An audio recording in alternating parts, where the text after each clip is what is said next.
The thing that brings me here is the corruption in the stock market. This is why I utilize my voice.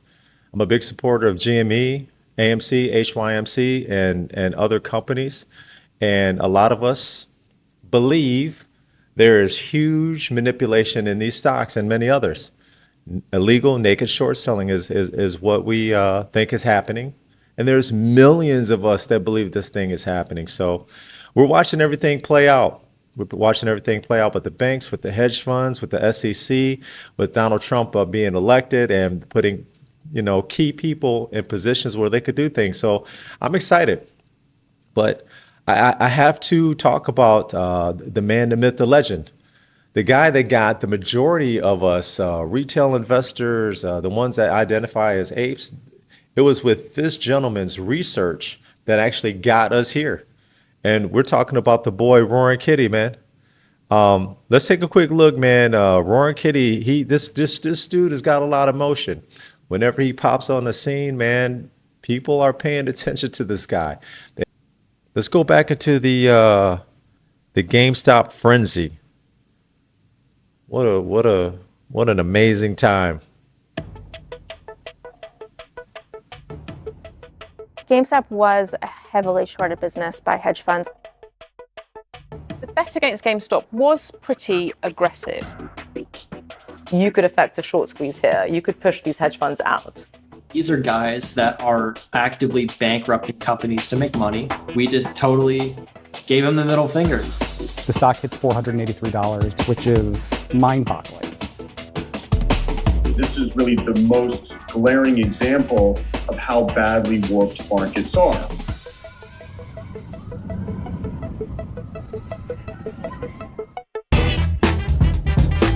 The foundation of this story revolves around short selling. Short selling is a way of betting against the company. Let's say a share costs $10, and I want to short the stock. I'm going to borrow that share for $10, and I'm going to sell it immediately at 10. Now I'm going to hope that the stock is going to drop in value. So if it drops to $5, they'll buy back the stock, hand it back to the person they borrowed it from, and pocket the difference. There are certain stocks that have attracted quite heavy short interest, and that includes GameStop. It's this old video game retailer that has a lot of nostalgia for people who used to go to the mall with their parents, buy video games there. At some point, 138% of its shares were shorted, so more shares than were in issue were held in short positions. For a lot of the hedge funds, they had missed the opportunity to become an online retailer. Then the pandemic struck and there was no footfall. There was a bet out there that this company was going to find it difficult to get out of the pandemic in good shape, but also that companies like AMC Entertainment, which runs cinemas, was also going to have a difficult time. If the price of these shares starts to rise when you've got a bet on that they're going to fall, you get in trouble quite quickly, and you quite quickly get to the point where you've got to buy these shares back at a much higher price. You get squeezed out of that position. The story of the GameStop short squeeze actually starts before the short squeeze.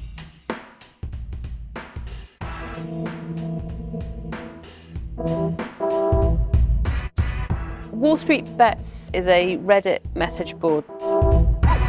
By far the most influential social media site in this whole episode. Reddit users on Wall Street Bets tend to be younger, they tend to be male, wary of authority. And Hey, real quick, man, what an amazing time that was, because it's like, okay, you're discovering something that could potentially excuse me, you're discovering something that can potentially be very impactful, could be huge in terms of, man, I could potentially do very well, if I play my cards right? So at the same time, you're learning all of these new things that you had no idea existed, especially when it comes to the corruption on the stock market. So at the same time, you're learning about this company, you're learning terminology that you probably never heard before. Back in the day, when I look back at it, the investments that I've had before, I think in those investments, man, it was really basic. my understanding of the stock market before getting into GameStop was really basic. Very limited strategies, of course, buy low, sell high, stuff like that. My strategy was heavily RSI, relative strength index, right? That was the majority of my strategy, man. Where was a particular company when it comes to their RSI? Are they oversold or are they overbought? That was primarily my only strategy back in the day. This is before GameStop. So it's interesting once you insert GameStop and you start to go down that journey with Roaring Kitty and listening to his thesis and his information and deciphering all this stuff for yourself to even see, hey, is this even a play for me? It's amazing when you look back at this time and all the things that you have learned until now. Like, wow. And how everything is connected with government agencies and government and politicians. Now you start to see how it's all interconnected. And man, you really wake up. You take the red pill. So watching this, man, it brought back a lot of memories of that time, you know. I'm grateful for it. I'm grateful for the education. I am. There's a lot of ways you could look at this thing.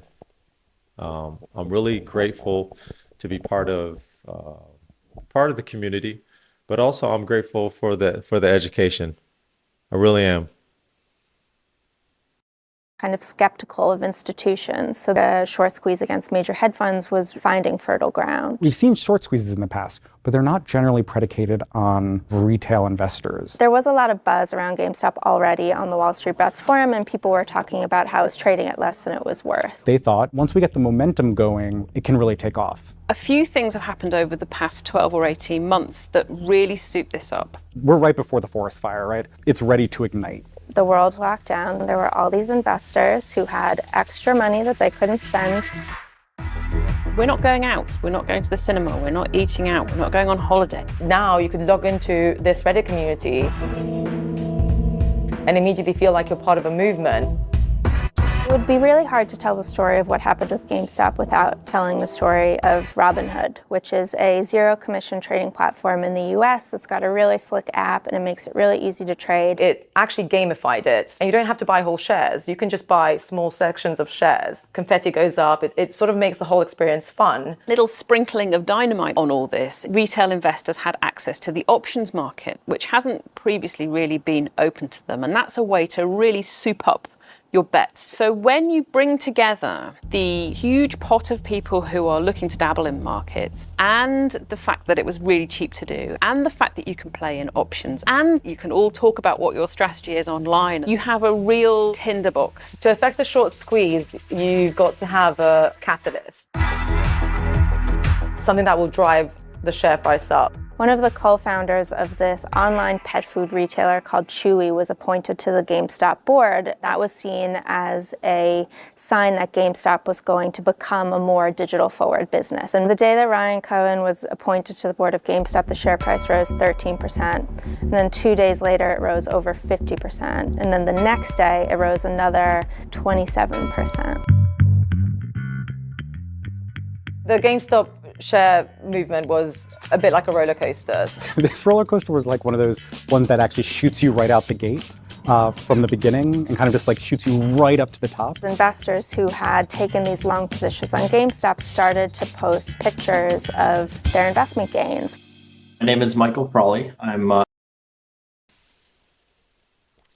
never been a big proponent of posting your shares or posting how much money you made or even how much money you lost and stuff. I think some things should be private and some things should just be your business. But I can remember at that time, people posting all of their wins. Like, man, look at my account. Look how much money I'm up. It was just a really exciting time. I'm like, wow. I during that time, during the run up, man, of GameStop and the run up of AMC. I couldn't believe it. I couldn't believe it. I've struck gold with other investments before, and I've done pretty well in those investments, but it was not like this. It wasn't, I mean, from the time I had jumped in to the time that GME had took off, it was a very short amount of time. Um, it wasn't like previous investments, man. GameStop took off. I could just remember AMC taking off, and it's like, what what is going on without having a full understanding. So you were at the time you were getting the information and you were trying to comprehend, right? Okay, I'm comprehending this piece and I'm comprehending this piece, but there was so much more that you didn't fully comprehend, and to watch, the takeoff like that, it was a crazy time, man. It was a great time, but it was wild, man. It was a wild time. 25 years old. I am a retail investor. I definitely do this part time. I got alerted to GameStop and AMC. I pretty much was on Wall Street Bets every day. That first trade, I only put in $800 into GameStop with some calls. And literally an hour later, I sold them for 10 times the value that I put in. It was actually a smart trade. Going back 4 or 5 months, there was actually a thread on Reddit that explained from a technical perspective, float, short interest, the delta of call options that were out of the money. And this was a great analysis. It was proven to be 100% correct. The story became about the rising momentum in the short squeeze. Difficult to comprehend at the moment because you think it's a $1 billion company. Should we be sending the entire markets desk to look at this? As the hours went by, you said, this is becoming a big story. This will be front page news. And sure enough, the following week, every day it was. There are a lot of sophisticated investors on Wall Street Bets, and there are also a lot of people who are just there for a good meme. And then there's a layer on top of that is in it not just to make a bit of money, but that wants to stick it to the man. If I can take a hedge fund down in the process, if I can stick it to some billionaires, then that is the icing on the cake. I don't know that.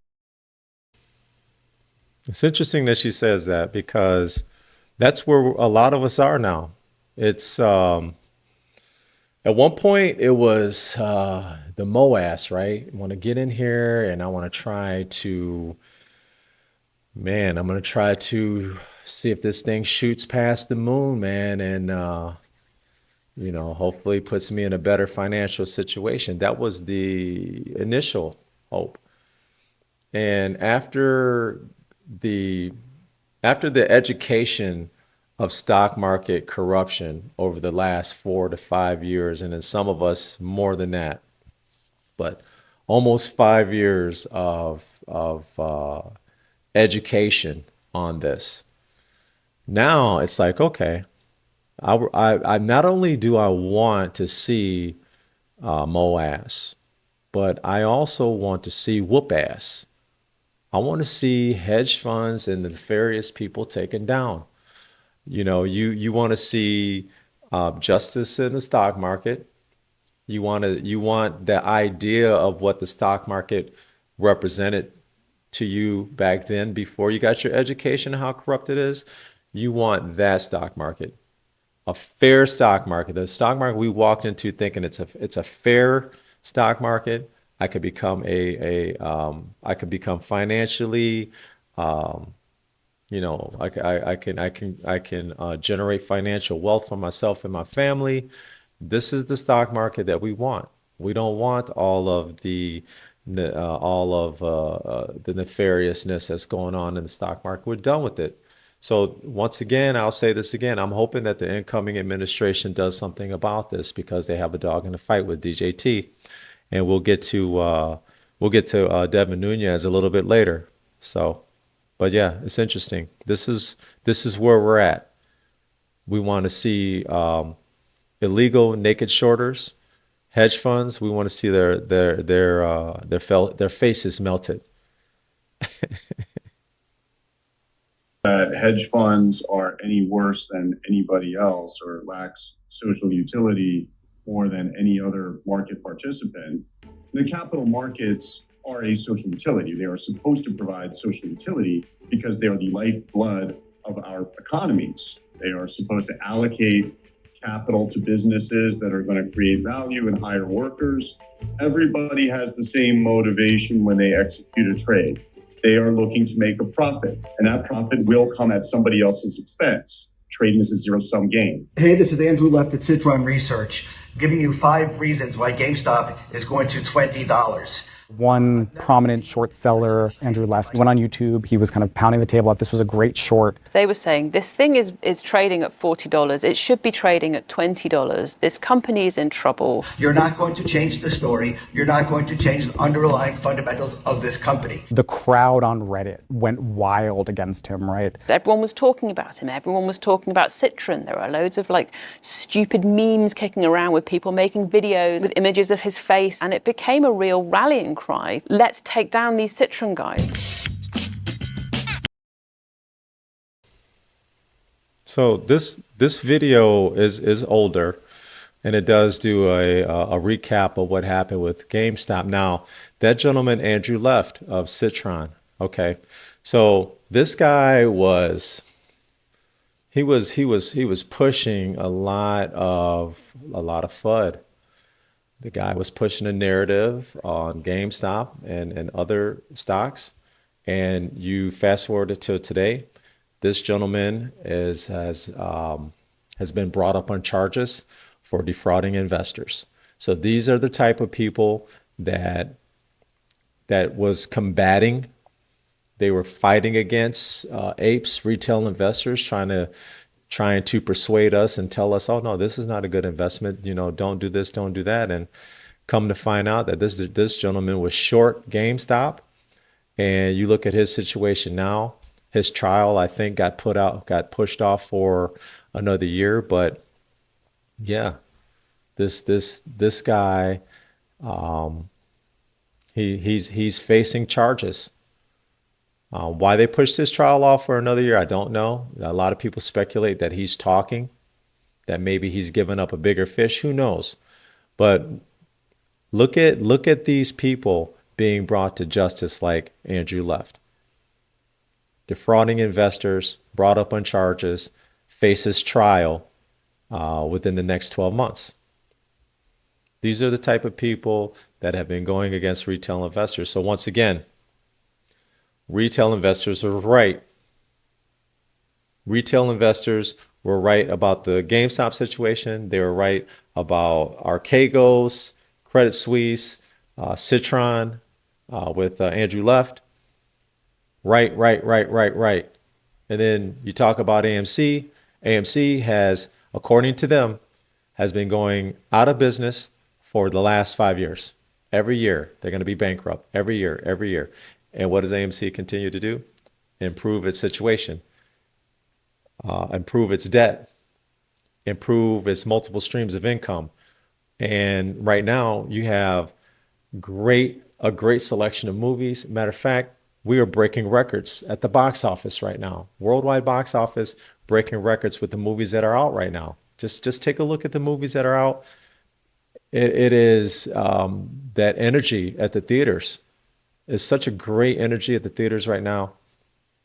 But yeah, these shorters have been wrong, and they're proven wrong. They have been proven wrong for years, and we're still here. That's the thing. True apes, true investors of GameStop and AMC and HYMC, they're not even going anywhere. At least that is the consensus that I'm seeing on different social media platforms and in talking with people. Like, wait a minute, the education that we've gotten just reconfirms how we feel. So if something new comes up, they try to create a narrative to scare you out. They're not scaring real apes out. No. People that really have a strong conviction in AMC and GME, Doesn't seem like they're going anywhere. Doesn't seem like we're going anywhere. You were seeing it go from 70 to 80 to 90. GameStop, a tiny consoles retailer that most normal people never heard of. It was the most actively traded stock in the States. It was bigger than Apple. That week had some of the heaviest trading volumes in the US stock market since 2008. The audience of Wall Street Bets quadrupled in the 5 days around the GameStop roller coaster. I joined it when it was like 850,000 members, and now it's up to 8 million, I think.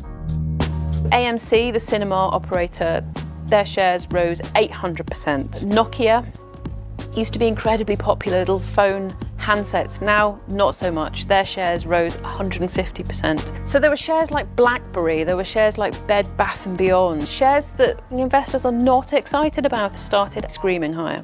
These are just companies that the sorts of people that congregate on Reddit feel really strongly about. They care about consoles retailers. They care about old school handset makers. I also get dabbled in BlackBerry as well as AMC. I think I put in 1,000 and I made 5,000 or 6,000 off of calls on AMC. There was an announcement that Melvin had lost a lot of money. So that's when it truly became, we are sticking it to Melvin. Like, this hedge fund has lost billions, and we're going to see how far this stock can go. We're going to keep trading it. This was a hedge fund that first month of the year, half of their assets have disappeared and their performance has completely tanked. They needed a bailout. And so Citadel and Point72, two other hedge funds, stepped in and provided billions of dollars. The obvious comparison is David and Goliath. This was David taking on Goliath in its purest form, at least in the early days, right? This was educated investors on the Wall Street Bets forum. They said, this is something that once we get it going, we really can take down some of these hedge funds. I mean, Wall Street Bets is a platform that's really defined by an irreverent sense of humor. There's definitely a little bit of machismo culture. They have their own language, diamond hands, for example, which is basically about how many losses you can stomach. There's lots of talk of holding the line. Hold the line was the rallying cry to keep people invested in GameStop. The price of GameStop could only stay as high as it was if people didn't sell their positions. That really motivated people to really buy shares and hold them. You always hold on to the stock because you're in it with your brothers. Of course, that goes against how markets work because someone has to sell and the stock price will go down. The memification of investing on Wall Street Bets was a really powerful tool for building momentum, spreading the message of this movement to investors beyond the platform. It became about being part of this movement that was a lot of fun during a time when fun was really thin on the ground. Times are pretty bleak. It's nice to have something optimistic to latch onto. Shares in GameStop absolutely exploded higher. The stock hits $483. It's valuing this company at more than $20 billion, which is mind-boggling. This is when a lot of famous figures started to weigh in, notably Elon Musk, who tweeted GameStonk. I also bought more GameStop calls. It was like the day before Elon Musk tweeted about it. One of the hedge funds who actually gave an interview to the Wall Street Journal said that was their sign to sell, and they made millions on this trade. I was trying not to get my hopes up because I was like, okay, it's pre-market right now. This can... Oh, the power that Elon Musk holds, man. The power that this man wields. I can imagine if Elon Musk said a few nice words about some other companies as well. Maybe some words about where he watches his movies, stuff like that, man. You know, you think about this, okay? What they said is exactly correct when Elon Musk tweeted GameStonk, right? You have to understand, Elon Musk's company, Tesla, was also a victim of illegal naked short selling. And there's plenty of videos out there of Elon Musk talking about the SEC not doing their job. Remember, ladies and gentlemen, okay, the people or the agencies or a combination of it all, I should say, that is stopping moass, squeezes, things of that nature, okay, are the people that are creating illegal naked shorts and the government agencies that continue to allow them to do it. Okay, remember that. The people that are committing the crime and the people that are supposed to stop the crime, that's allowing them to continue the crime. That's what's stopping companies. That's what keeps companies' prices pinned down, okay? It's not the CEOs. It's not all of these other narratives that people try to drive. It is those are the two main factors. You have predatory short selling. You have illegal naked shorts, synthetic shares, right, that are created. You have government agencies that allow them to create these things and continue to do the crime. It's really simple. So people who try to drive another narrative, you look very suspect. Very suspect. Especially the ones that say they have no dog in the fight. Oh, I don't have any shares. Why are you here? You ain't got no shares. Why are you here, brother? Change very quickly. This is an unrealized gain. It's not your money yet. You don't know. It hit a high of like, I think 124,000. And that's when I pretty much sold. GameStop shares from sort of mid-January right up to the peak, they rose 2,000%. This is not normal. Eventually it dipped. It was an unexpected ride for a lot of people, and a lot of people threw up on the way. The thing that got the move lower, that gave that momentum, was that basically a few of the brokerages that are catering to these retail traders just started to creak at the seams. They couldn't handle the scale of the trading in certain stocks. I think the value could have easily gone to 1,000 if that had not happened. You could literally find the hour that Robinhood restricted trading on GME and AMC and all these other ones. You could see it right on the chart. It goes completely down, like 40% within an hour. Robinhood's narrative has always been that it is this anti-establishment vehicle for allowing people to invest. And so when it started acting like a regulated, established broker, its investors were frustrated. They finally got beat at their own game, and now they want to change the rules again. They said you can't buy, you can only sell. Well, what's going to happen to the price? It's going to crater. It went from Melvin Capital being enemy number one to Robinhood being enemy number one. There were a lot of investors who saw this as an opportunity to take on the Wall Street establishment. This idea that the system is rigged against the average person really took hold in the Reddit groups. Why is that hedge fund over there allowed to do whatever it wants? And I'm not allowed to keep putting my bets on GameStop. A lot of people came under this conspiracy theory that Robinhood had been forced to stop trading on GameStop because of the hedge funds. From what we know is categorically untrue. The whole episode has got people thinking about this question of how do you open up markets so that they are there for anybody to access? It can't be fair that only Harry Hedge Fund has figured out a way to make money out of markets. It's got to be possible for everybody to participate. These are public markets. There are millions of Americans out of work, and stocks have essentially only gone up, despite the fact that we're in a global pandemic. And this was a stock that really became hinged and geared on the momentum. And so when that went away, there wasn't anything really propping it up. Stocks, despite popular belief, don't just go up. Stocks also go down, and that's what happened to GameStop. Well, I pulled 20,000 out cash, paid off pretty much all my credit, bought a hot tub. When it was really experiencing that huge peak, I actually, like a fool, I bought back in. I quickly saw my account go from 90,000 down to like 20,000. I said, cut my losses. So I had no regrets to lose that money because that was not mine. I earned that by doing nothing. I was clicking buttons on a computer screen. Total probably spent 4 hours to make $100,000.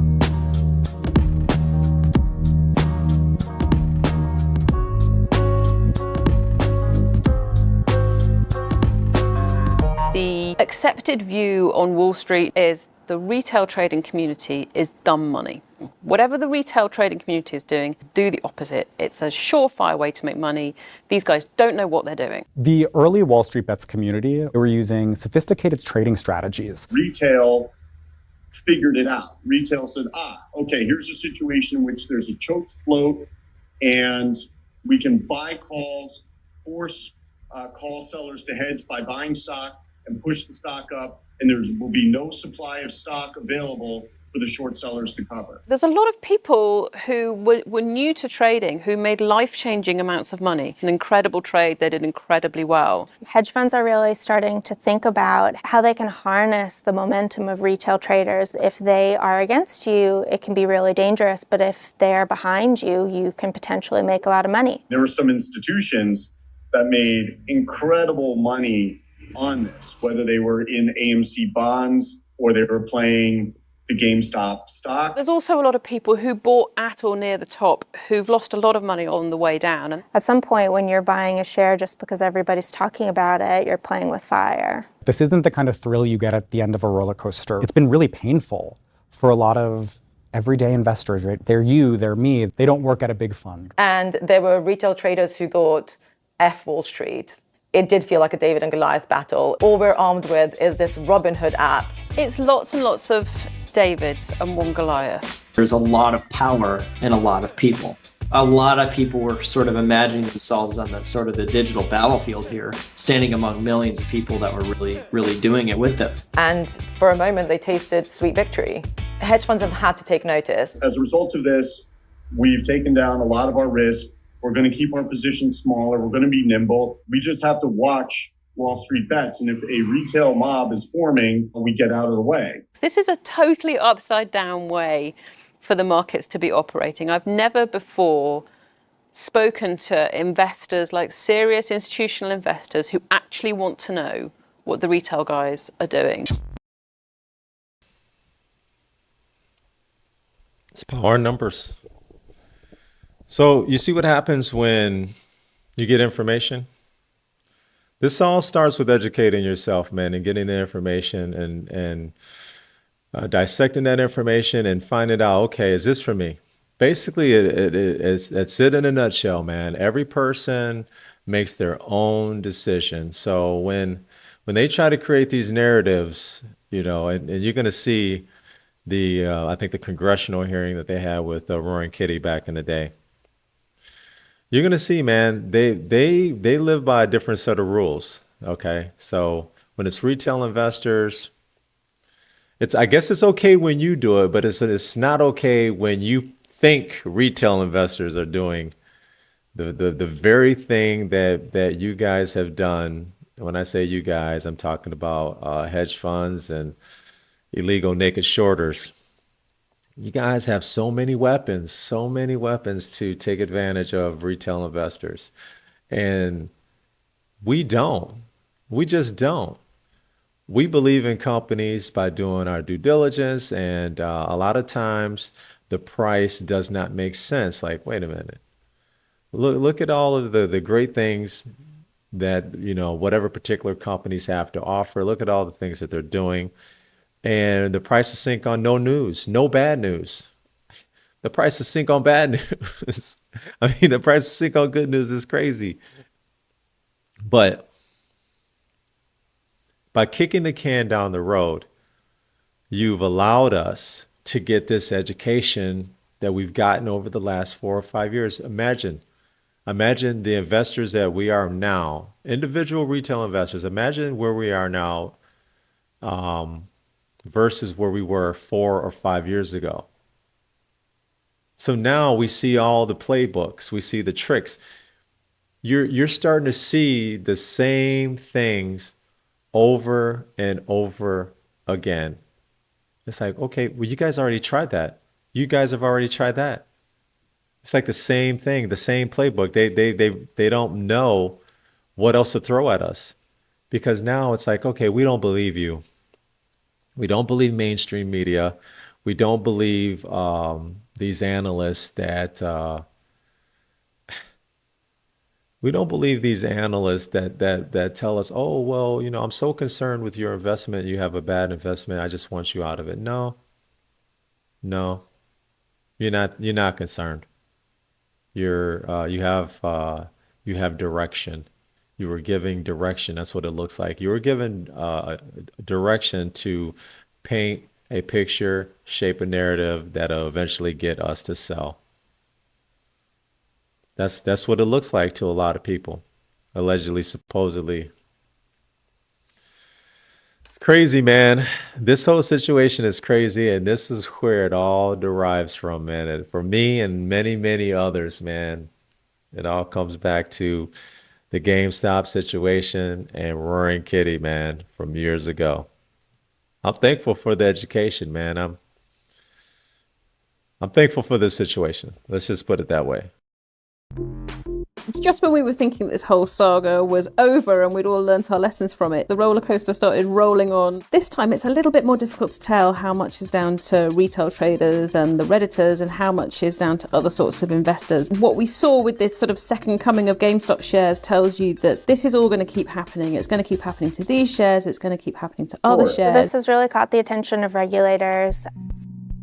There's a big question about how financial advice should be regulated on social media platforms. Washington reacted very, very quickly. Initially, to investigate the retail traders. Have these people gone together and manipulated the market? Retail traders turned around and said, but hedge funds do this all the time. Short seller takes negative view of a company and they'll do a report and they'll put it out there and people will sell out of the company. So why is us getting together to drive the share price up market manipulation? The SEC, it really seems like they're actually more on the side of the retail investor than they are the shorting hedge funds. They're likely going to look at different trades on Reddit, that there was an actual outright fraud going on. Someone saying, hey guys, diamond hands, you've got to buy GameStop right now. And at the same time as they're saying that, they're actually selling. I don't think you're going to see any sorts of regulators trying to stop retail investors accessing the markets. These are public markets. There is a lot of concern in the market that valuations in the stock market in general have become detached from their underlying fundamentals. Is GameStop worth 30 plus billion? Somehow these retail traders got it up to that amount. And that is essentially the definition of a bubble, when your valuation doesn't quite match what your fundamentals are. One of the big ingredients that people look for that this really is a bubble is retail. It's the classic tale. If your mum or your neighbor or your Uber driver starts talking about a stock, it's probably time to sell. This has always been how professional investors look at markets. But this time might be different because I don't feel like the retail community is there just for the short term. They now represent more than a quarter of the volume of share trading in the market. In the moment when they send Melvin reeling, they're attacking Citron Research. It's validating. I think that as long as the SEC and other regulatory bodies don't place restrictions on this kind of stuff, it's going to keep happening. David and Goliath is not a bad comparison. In my opinion, David won. We're definitely a bunch of Davids out here. David being retail investors and Goliath being hedge funds, the illegal naked shorters, man, the people that create the synthetic shares, none of which we can do. We as retail investors, we can't do any of that stuff. We don't own no dark pools, no payment for order flows, man, no failure to deliver. We don't do any of these things. So, it's interesting. They rig the game, right? And they make it seem like we have way more power and reach than their media platforms.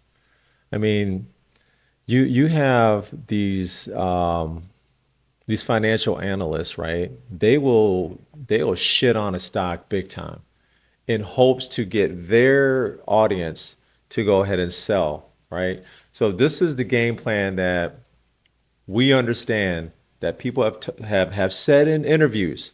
This is what they do. That these analysts get their directions from whoever, and they are told to, hey, let's go ahead and shit on this stock, man. We're just going to talk negative. These are the things that we'll talk about. Here goes the talking points, and we'll shit on the stock. It seems like no matter what good things the stocks that we as retail investors invest in, right? Let's say GameStop, AMC, HYMC. Good news comes out, they have a way of spinning it. That's what legacy media does, right? They'll have a way of spinning it to make it, oh, well, this is good, but like the backhanded compliment they call it? But that playbook doesn't work on people like myself, people who have been here for many years and that have taken the information and be like, okay, I see what they're doing, and I have this information, and the information that I'm seeing, I like. It's really that simple. Retail investors, we don't have all these weapons. We don't have all these weapons to fight hedge funds. Our weapons are basic. You know, we don't have the weapons. So to even make that argument is crazy. You know damn well we don't have the weapons to fight. We don't have the weapons that the hedge funds have, the nefarious people in the stock market have. We don't. No, man. Well, you know what we have? We have the ability to comprehend information. So go out there, get the information, comprehend the information, and once again, you decide on your own whether you want to be supportive of this company or not. It's simple. It's simple, man. Got Roaring Kitty posting this, got people going crazy trying to figure out what is this, man. So I don't see any new posts, but shout out to Roaring Kitty.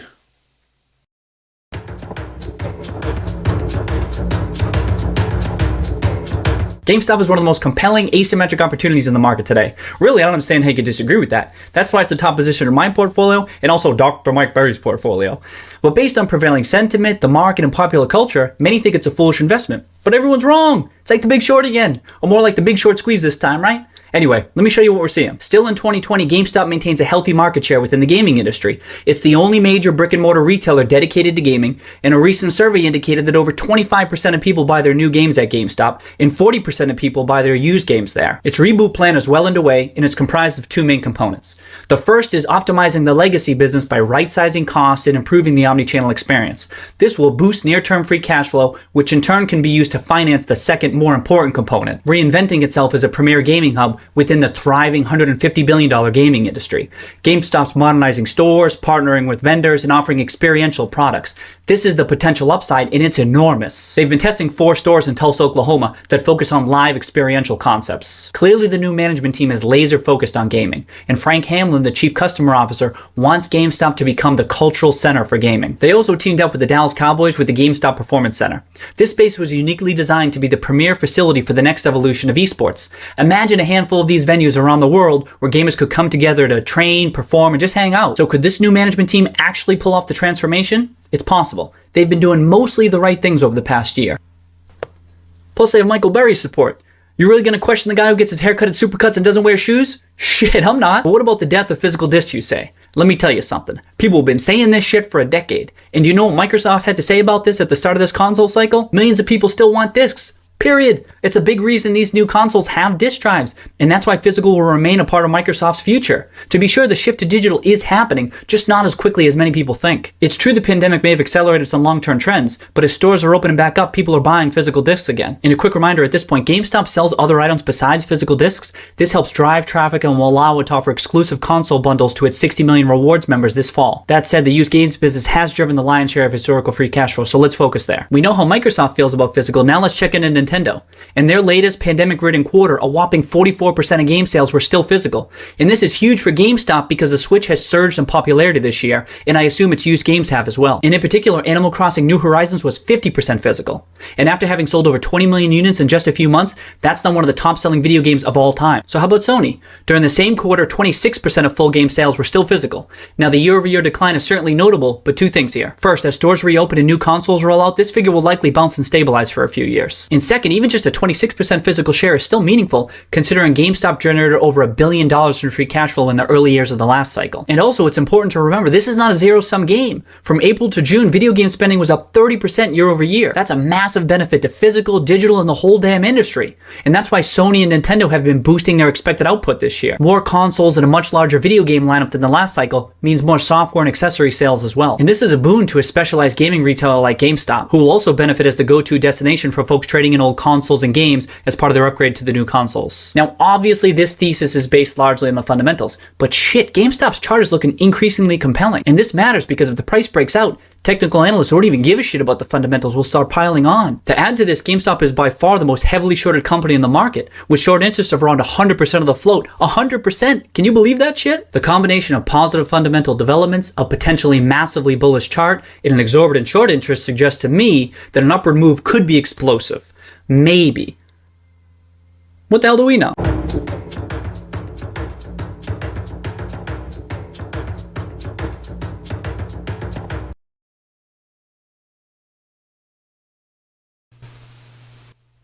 It's Roaring Kitty.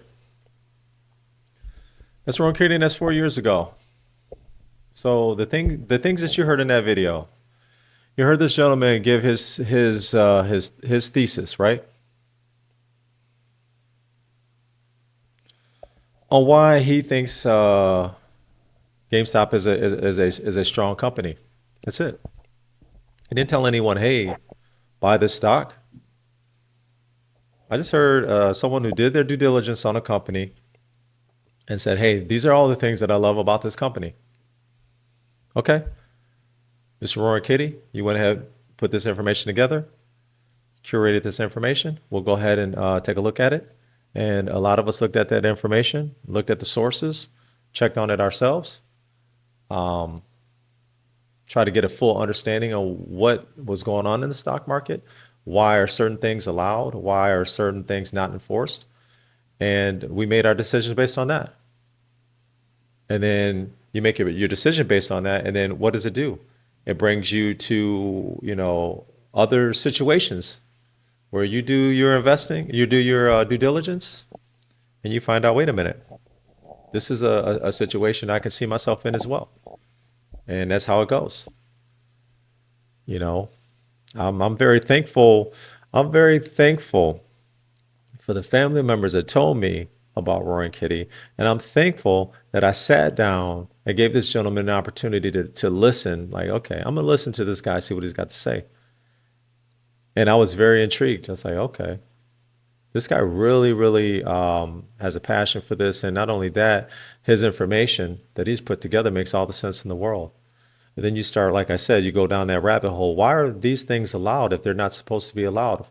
Why is this particular crime allowed? And so you start asking more and more questions, and you start formulating your own opinion. You start formulating your own opinion, then you might put yourself in a position where you're like, okay, well, I think I'm going to go ahead and I'm going to go ahead and put my money here or put my money here, whatever the case is. But you do that due diligence first. And that due diligence, the catalyst of that is a gentleman like Roaring Kitty. At least it was for me.